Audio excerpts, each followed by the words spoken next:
Dear viewers, আজকে কথা বলবো কিভাবে ইংরেজির স্পিকিংটা দ্রুত বলা যায়। ফ্লুয়েন্ট স্পিকিং সম্বন্ধে কথা বলতে আজকে হাজির হয়েছি। আশা করি আপনারা সবাই ভালো আছেন, সুস্থ আছেন, সহি সালামতে আছেন। তো আমাদের একটা যে সমস্যা হয় সেটা হচ্ছে আমরা প্রথমে ফ্লুয়েন্সি নিয়ে ভাবি, কারেকশন নিয়ে ভাবি। আসলে এই ভাবনাটা ভুল। কারণ as a beginner you can not attain your fluency at first. Okay, you have to concentrate on the speaking, only speaking, শুধু কথা বলার মনোযোগ দিতে হবে।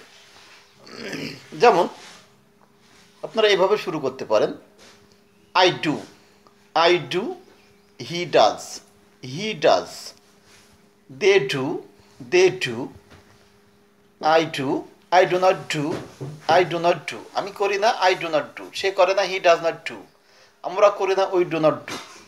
এরপর এরপরে আপনারা এর সাথে একটা অবজেক্ট জুড়ে দিতে পারেন, সেটা হচ্ছে I do not do the work, আমি কাজটি করি না, I do not do the work, সে কাজটি করে না, he does not do the work, তারা কাজটি করে না, they do not do the work, আমরা কাজটি করি না, we do not do the work.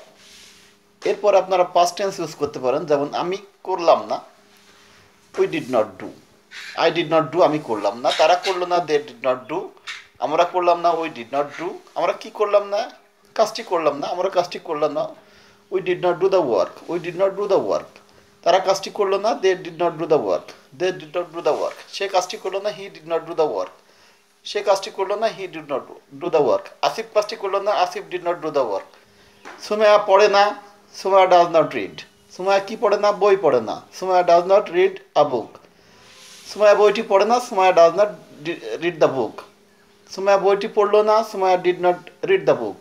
ওকে, এভাবে আপনারা চেষ্টা করবেন, আশা করি আপনাদের ফ্লুয়েন্সি বাড়বে এবং ইংরেজির স্পিকিংটা খুব ধীরে ধীরে আপনারা শিখে যাবেন। তো ভালো থাকেন, বাই বাই বন্ধুরা।